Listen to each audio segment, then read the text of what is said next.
look like a genius. Because at least Galuli had an end game in mind, which was getting my wife the gold medal.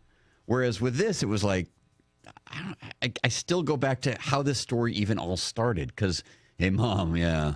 We were robbed. We were drunk. I think we were robbed at gunpoint or something like that. I mean, is that your right language? I mean, if I had a party at my house in high school, which I didn't, but if I had, I would not tell my parents about it.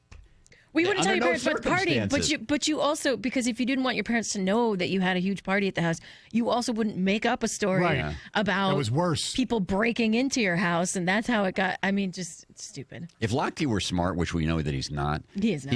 He would go on with Lauer tonight and just end this. Yes, I messed up. It was stupid. I apologize to Brazil. I apologize to everybody.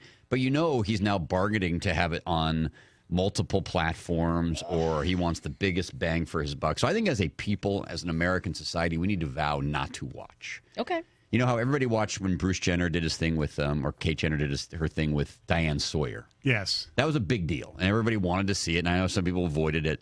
When Lochte eventually talks, can we all agree not to watch? Don't give this right. DVD and maybe any more But attention. we'll play the audio. No, you will not talk about it. I'm barring all. And in fact, Lauer, if you're listening, don't interview him. Nobody should interview him, or they should bury it at like 3 o'clock in the morning. Lauer might not interview him because Lauer might be bitter. No, but Lauer might pull the whole, Ryan, you lied to me. Right. And it hurt. But anyway, some other weird sports stories. How about the recent Denard Robinson incident, driving into a lake? Yes, that qualifies. That was definitely up there. Weird sports story, Uget Urbina's flaming machete, that's from Tom and Pontiac. Great one. Urbina for Polanco, right? Yes. Great trade.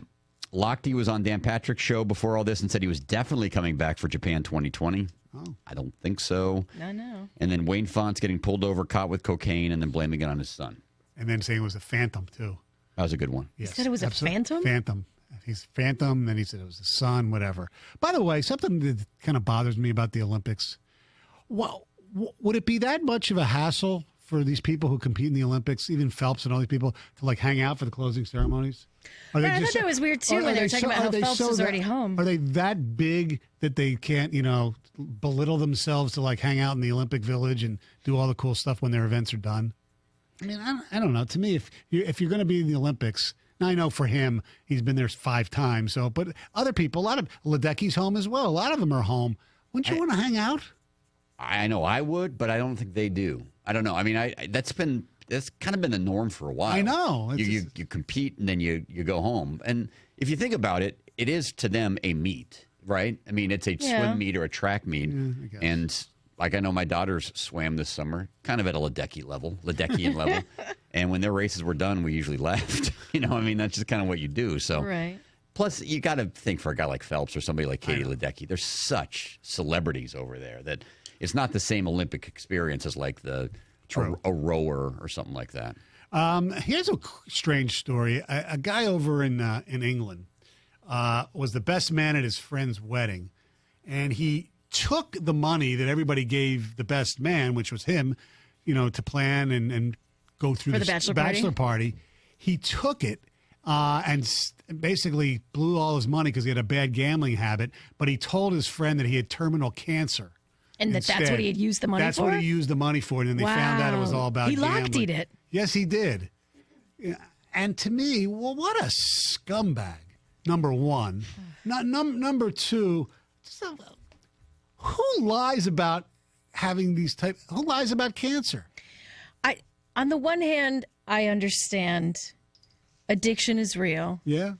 And people do terrible things when they're in the midst of their addiction, which they normally would not do.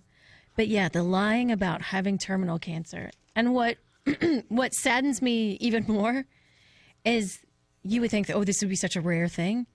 You and I both know separate people who have lied about having terminal cancer. And the person that I know, and Jamie knows him too, had such detail. He pretended he was at the hospital. He was at the hospital. Well, no, he would literally go to the hospital. But he was pretending he was actually staying overnight at the hospital. He just happened to always be running out the front steps when he was needed. Right. Yeah. And he would go to the hospital and have a hospital gown on, And Did we ever go as far as the gown? I never heard, that. no, I heard he did. Is that right? Yeah, and Well, he if you're had going to sell it, he you had might his as well like have the gown on. he had his like paycheck delivered to the hospital. Right. He told everybody he had cancer, so basically he was getting workman's comp or still getting paid Right. for like 2 months Was before. this before direct deposit? Probably, Apparently so. and before anybody figured it out. That's so, I mean, the lengths. The person that I it's- know would it's- have people drive him to go get, medical treatments done.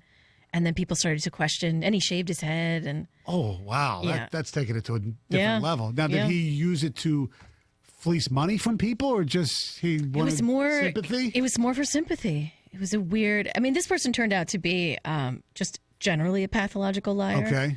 Who had, a marriage breakup before they actually got married because he was a serial cheater with like underage women. This woman found out, and then she's like, well, I'm not going to marry you.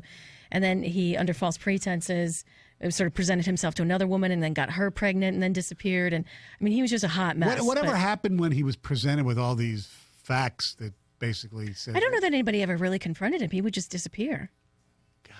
248-539-9797-97136 on the ticket text. Do you know anybody who's like this? And what's the biggest lie that somebody ever told you?